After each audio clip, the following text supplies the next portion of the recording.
Hello students, welcome back to Vectors. Vectors में in this video we are going to do the vector equation of plane. Plane का equation vector के form में. Plane की अगर बात करते हैं तो let's say that is a plane. अब plane के बारे में there may be so many different informations. First information I can say कि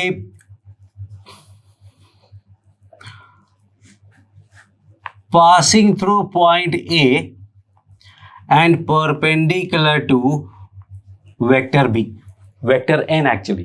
n क्यों यूज किया? परपेंडिकुलर का मतलब होता है नॉर्मल, और नॉर्मल के लिए n यूज किया. n से दिमाग में सेट हो जाएगा कि n is basically the normal vector. Second, it could be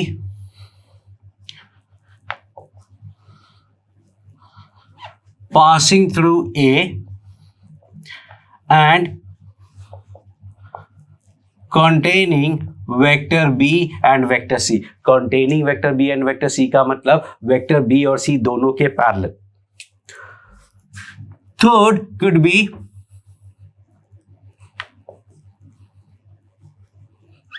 passing through point A, B and C. Passing through point A, B and C. So किसी भी फॉर्म में हो सकता है, और भी कुछ पॉसिबिलिटीज हैं. We are going to do them one by one. Idea is very simple. Idea is always same, जो कि मैंने ज्योमेट्री जब स्टार्ट किया था वेक्टर का तो बताया था. And the idea is plane का इक्वेशन फाइंड करना है, लाइन का इक्वेशन फाइंड करना है, सर्कल का इक्वेशन फाइंड करना है, किसी भी कर्व का इक्वेशन फाइंड करना है. First thing we have to do is we have to take a point P that will be variable point and that will be R vector. ये एक पॉइंट है जो R से डिनोट करते हैं. अब इस प्लेन की बात करते हैं फर्स्ट केस में set that it is passing through a point A and normal to a vector n. Normal to a vector n. Normal का ये सिंबल है कि एक नॉर्मल है ऐसा जो इस पॉइंट पे फुटा परपेंडिकुलर इज दिस पॉइंट, और ये 90 का सिंबल हो गया. So normal to the vector n.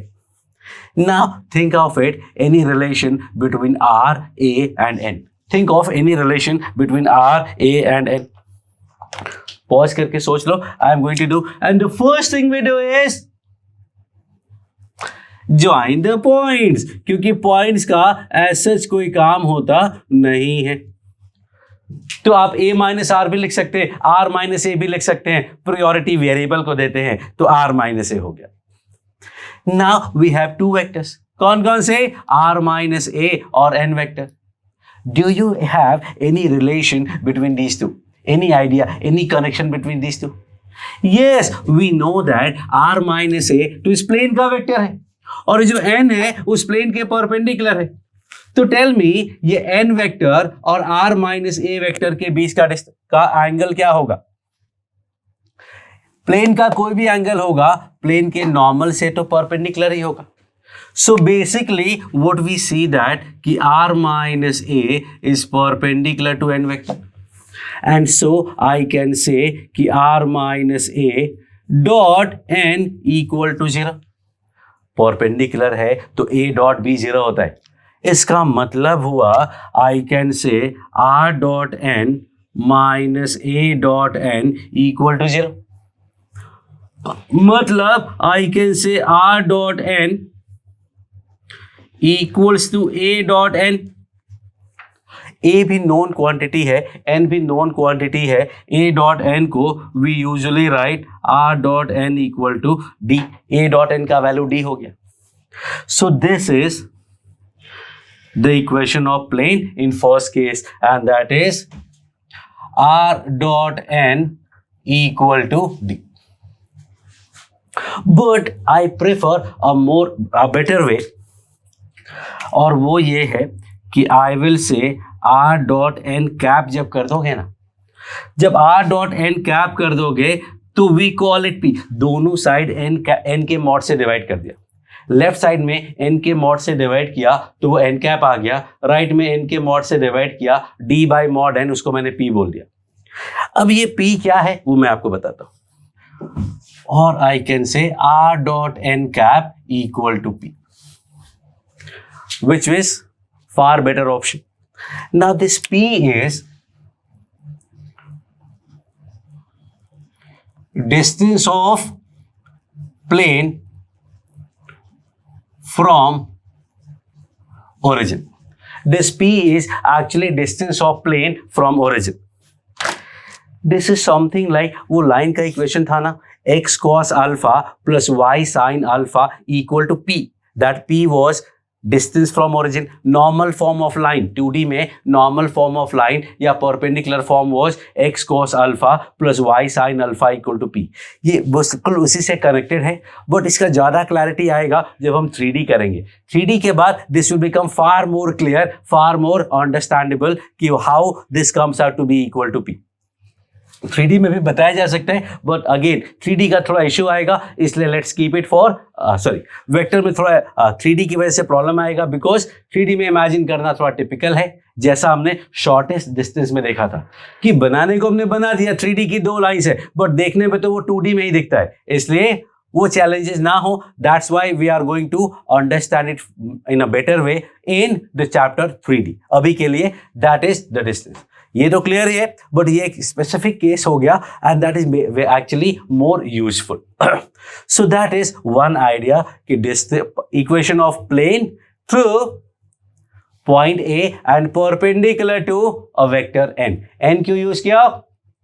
To indicate that n is basically normal to the plane. Normal के लिए हमने n यूज किया. सेकेंड केस की बात करते हैं. सेकेंड केस में what we are given is कि a plane passing through point A and containing vector B and vector C. इस प्लेन में वेक्टर B है, इसी प्लेन में वेक्टर C है, इसी प्लेन में पॉइंट A है, on the same plane we are going to take one point and that is R. ये given था, ये हमने अलग से लिया. Now think about this कि what is the relation between these four R, A, B and C. And the first step we do is R point लेते हैं, वो ऑलरेडी कर चुके. Now what will be the next step? Next step is again points are useless, तो we are going to join them and that will be vector R minus A. Now what do you see? Now you see that कि now we have 3 vectors, एक R minus A, एक B और एक C. In that case it will become what? What is the relation between these 3 vectors? इन तीनों में क्या relation है? What do you see? I see that ये तीनों के तीनों कोप्लानर हैं. These 3 vectors are basically coplanar. तो I can say कि इन तीनों का जो बॉक्स होगा वो 0 होगा.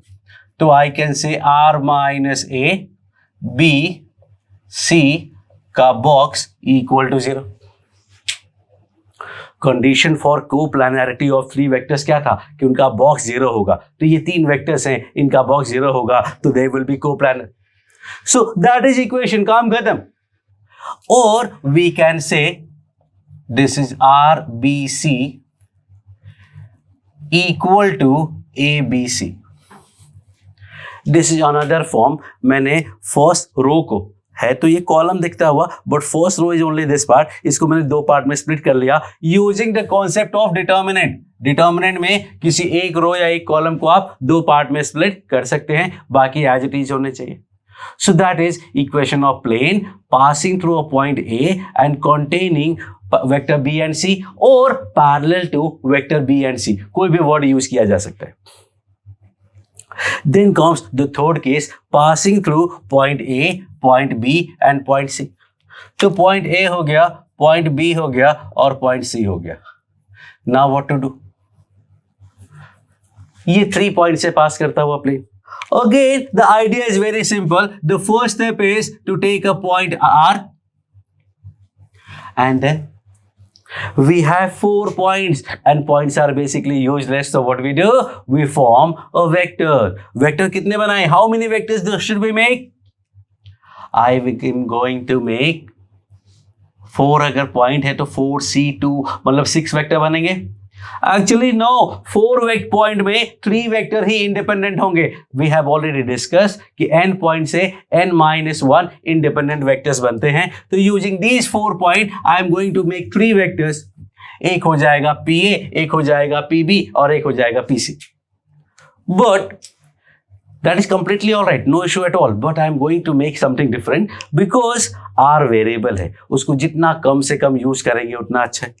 तो एक मैं बना लेता हूं ये vector which is R minus A. अब एक बना लेता हूं मैं ये vector that is A minus B, और एक बना लेता हूं ये vector that is A minus C. मतलब कोई भी एक, मैंने बोला था कोई भी एक पॉइंट फिक्स करके सबसे ज्वाइन कर दो, that will be the group of vectors. तो आर को फिक्स कर सकते थे बट हर जगह आर आता, नॉट ए गुड आइडिया, तो मैंने ए को फिक्स कर दिया. If you want you can make P A B B C, any three vector will do. They should not be independent, they should not be dependent on each other. So what I see now that we have one vector is R minus A, another vector is A minus B, or let's say B minus A.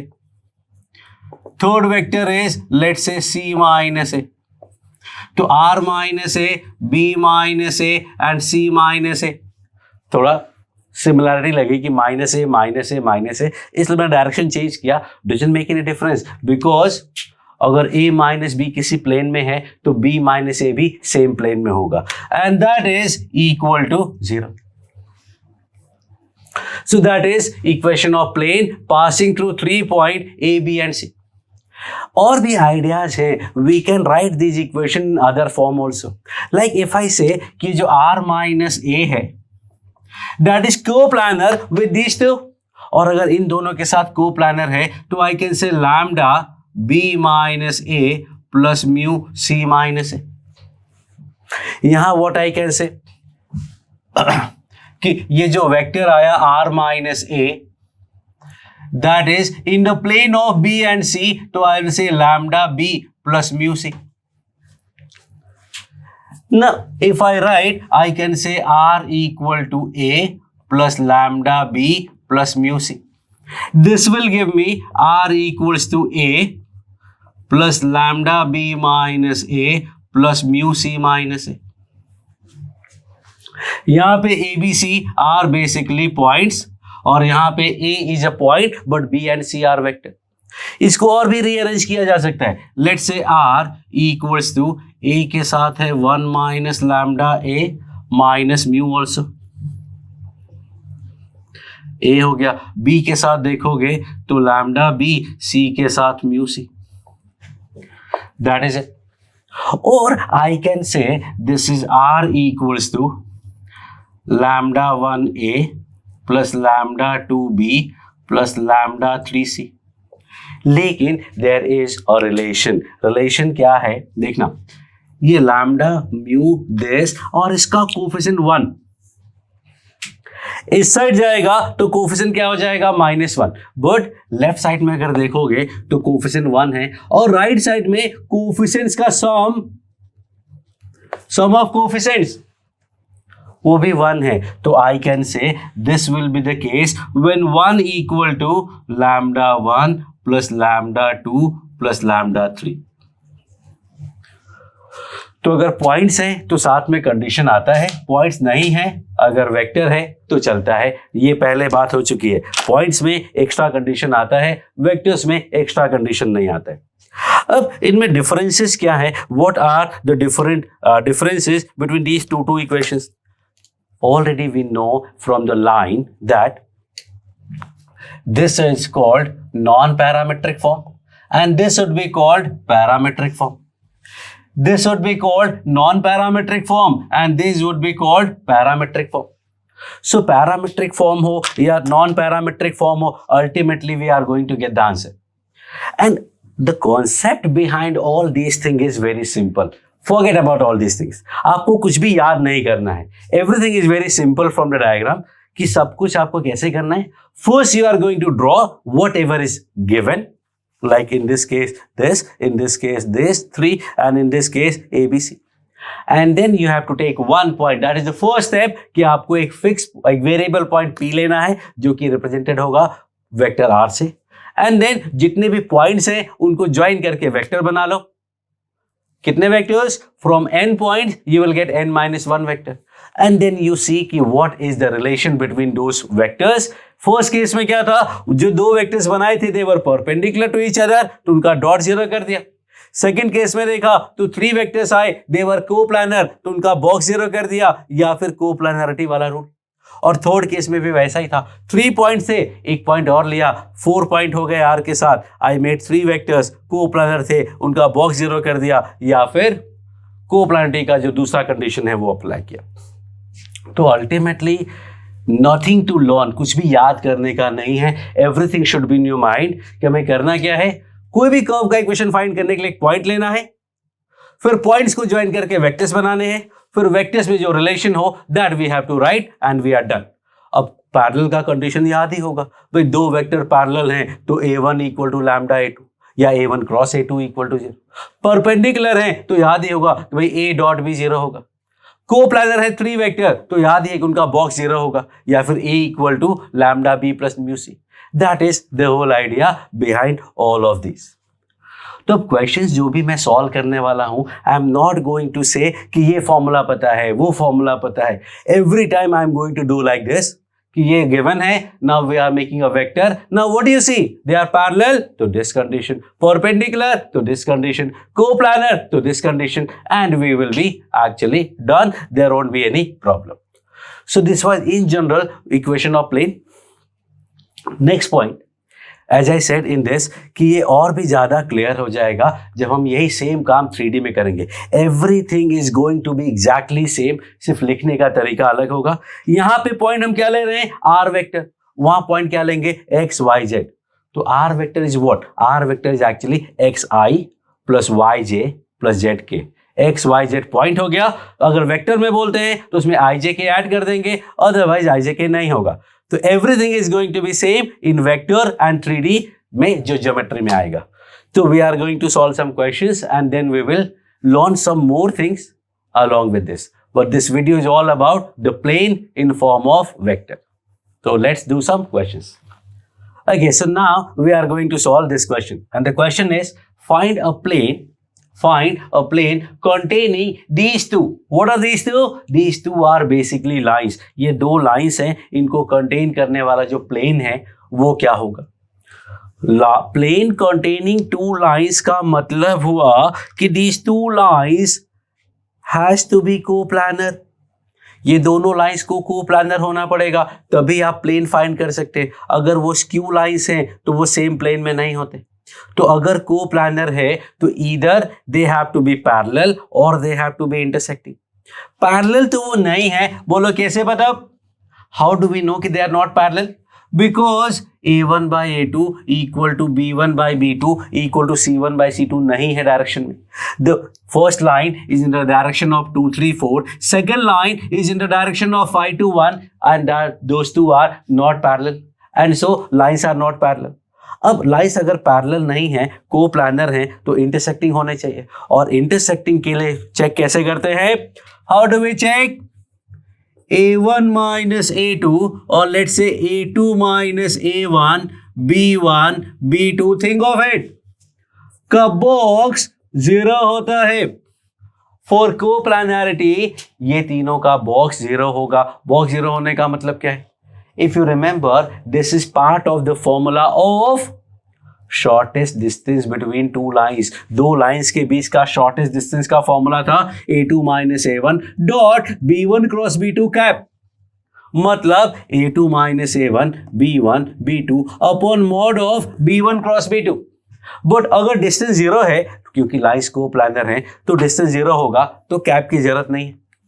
Now this is what we already know कि यहां होगा ही, क्योंकि आपसे equation of plane पूछा है। But suppose we have to check कि भाई coplanar है या नहीं है, तो क्या करेंगे? सो a2 minus a1 will be 3 minus 1 and minus 3. b1 will be 2, 3, 4 and b2 will be 5 to 1. ध्यान से देख लो, लाइन का इक्वेशन आपको याद होना चाहिए। ये होता है पॉइंट, ये होता है डायरेक्शन, ये होता है पॉइंट, ये होता है डायरेक्शन। दोनों पॉइंट को ज्वाइन करके एक वेक्टर बनेगा a2 minus a1 और ये दोनों वेक्टर एज इट इज। इसका वैल्यू क्या आना चाहिए? इसका वैल्यू 0 आना चाहिए। Let's see, 3 into 3 minus 8 minus of minus 1 into 2 minus 20 and that is minus 18 -3 into 4 minus 15. 4 minus 15 is -11. That is -15 minus 18 plus 33 comes out to be 0. मतलब they are co-planar. तो ये एक हमारा रिव्यू हो गया co-planarity of two lines का. अब they are in a plane, और अगर एक प्लेन में है तो how do we find the equation of that plane. अब प्लेन में मैंने 3-4 फॉर्मूले आपको बता रखे हैं, कुछ पैरामीट्रिक, कुछ नॉन पैरामीट्रिक, अलग अलग सिचुएशन के लिए. बट एज आई सेड कि we are not going to remember those, we are just going to remember the steps. And steps were कि एक वेरिएबल पॉइंट मानना है, आर वेक्टर, पॉइंट्स अगर हैं तो ज्वाइन करके वेक्टर बनाने हैं, और फिर वेक्टर्स में जो भी रिलेशन है. So let me draw a plane. ये प्लेन के बारे में what we know that कि we have a point 1 2 3, we have a point 4 1 0, we have this line is parallel to 2 3 4, we have line this parallel to 5 2 1. Actually there are more data than needed, and then I will take a point capital P, and that is R vector. Now अब points को हमें join करके vector बनाना है, तो I can make one vector like this, I can make another vector like this, but let's not use the variable point twice, so let's use one vector like this. Now in all we have 4 vectors, but ये वाला vector का हमें जरूरत नहीं पड़ेगा. We need only 3 vectors to make sure that they are coplanar. अगर ये 3 vectors को-प्लानर हो गए तो फिर ये 4th वेक्टर तो उसके साथ को-प्लानर होगा ही. क्यों? बिकॉज 2 लाइन्स है, 2 लाइन्स के लिए अगर हमें ये 2 लाइन अगर को-प्लानर हो गए तो इसका मतलब उस लाइन का कोई भी 2 पॉइंट लोगे वो उसी प्लेन में लाई करेगा. सो in this case what we do is एक वेक्टर है, बोलो r minus 1 2 3, r minus 1 2 3 का I can say r minus 1 2 3 is one vector, second vector is 2 3 4, and third vector is 5 2 1. इसका box should be equal to 0. इसका box should be equal to 0. तो if you want we can do it in the form of parametric form, if you want you can do it in non-parametric form also. So non-parametric form तो ये हो गया. parametric form की बात करोगे तो r minus 1 2 3 is equal to lambda 2 3 4 plus mu 5 2 1. That's it, हो गया, काम खत्म. This is the equation. थोड़ा और लिखना है तो लिख सकते हैं r equals to 1 2 3 plus lambda 2 3 4 plus mu 5 2 1. So this is non-parametric form and this is parametric form. So idea is कि you have to find the equation, और इक्वेशन में हमें r की वैल्यू फाइंड करनी है इन सम अननोन इंफॉर्मेशन. तो unknowns are basically lambda. इस plane का इक्वेशन का मतलब हुआ कि इस प्लेन पे लाई करने वाले जितने भी पॉइंट्स हैं वो सारे पॉइंट्स जिस कंडीशन को सेटिस्फाई करें. तो whatever you take the value of lambda and mu, infinite possibilities for lambda, infinite for mu, combination देखें तो इनफाइनाइट स्क्वायर हो गया. इतनी सारी पॉसिबिलिटीज होंगी. कुछ भी लोगे लैम्डा म्यू का value, there will be a R which will lie on that plane and that is called equation of plane. अब ये इक्वेशन और ज्यादा प्रोमिनेंट होगा, और ज्यादा क्लियर होगा, और ज्यादा अंडरस्टैंडिंग होगा जब वो एक्स वाई जेड में आएगा. अब एक्स वाई जेड में कब आएगा? जब हम 3D करने वाले हैं. तो everything is actually going to be exactly same, सिर्फ लिखने का तरीका चेंज हो जाएगा. आर की जगह I will write X Y Z, तो इक्वेशन में क्या दिखेगा आपको? एक्स वाई जेड जैसा. That's is a very simple idea about the plane. And now we are going for some more information, some more formulae about the plane, और उसके बाद we'll cut it off. ये खत्म कर देंगे. उसके बाद जब वापस हम 3D का प्लेन करेंगे then we will be able to understand all these things in far better way. So suppose we have to find distance of r dot n cap equal to p from point r1. r1 is a fixed point, just like x y variable point होते हैं, x1 y1 fix point होते हैं, x y z variable point in 3D, x1 y1 z1 fix point in 3D। Complex number में z variable point होता था और z1 z2 z3 ये सब फिक्स पॉइंट होते थे। सिमिलरली यहाँ भी r वेरिएबल है और r1 r2 r3 ये सब फिक्स पॉइंट होंगे। तो distance of this from r1 is basically r1 dot N cap minus p। सिर्फ r की जगह r1 रख दो और p को इधर आ जाएगा। एकदम बिल्कुल सिंपल, जैसा लाइन का पॉइंट से डिस्टेंस होता था ax1 plus by1 plus c upon under root a square plus b square, ये भी वही है ax1 plus by1 plus c upon under root a square plus b square, जो कि इस केस में 1 होगा तो चलता है। सो that is the distance of the point from a line. Again more clear होगा जब हम 3D पढ़ेंगे। Suppose we have r dot n1 cap equal to p1 and r dot n2 cap equal to p2. So equation of plane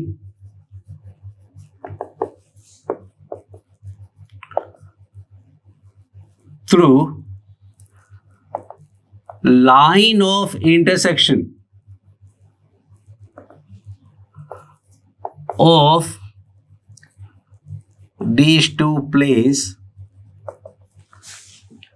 line of intersection, point of intersection होता था, ये line of intersection क्या है भाई? जब दो lines होंगे तो वो एक पॉइंट पे कट करते हैं, that is called point of intersection.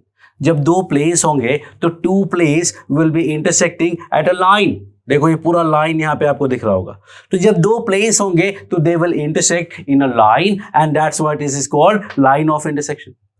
अब this is exactly connected to 2D में फैमिली ऑफ लाइंस। दो लाइन के इंटरसेक्शन से पास होने वाला line L1 plus lambda L2 था।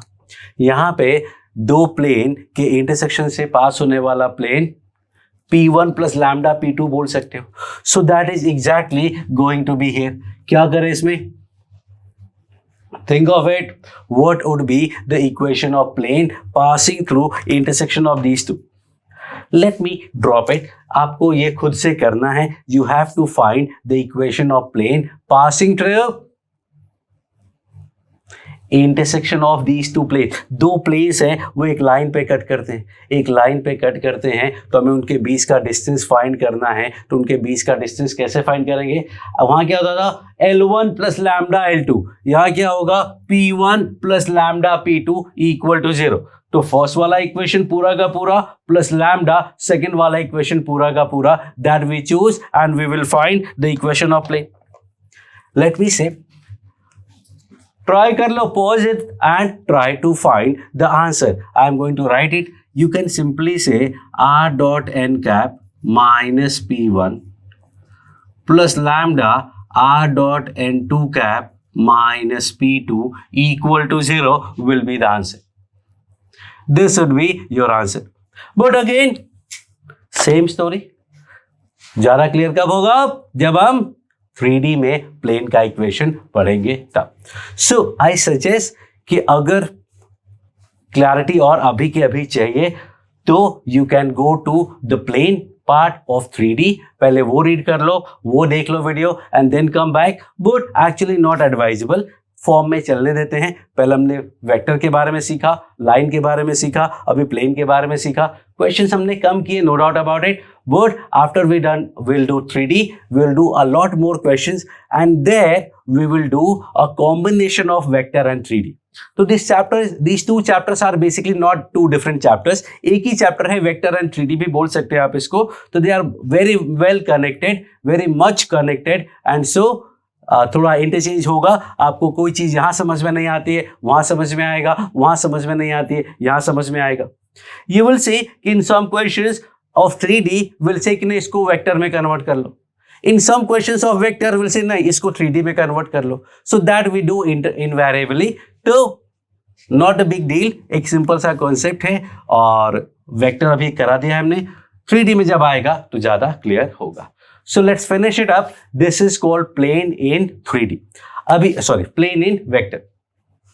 अब वेक्टर में और बहुत सारी चीजें हैं, वो सब कुछ आएंगी after we are done with geometry of 3D। 3D geometry जब कंप्लीट कर लेंगे तो वेक्टर के सारे कॉन्सेप्ट्स आते रहेंगे। So thank you.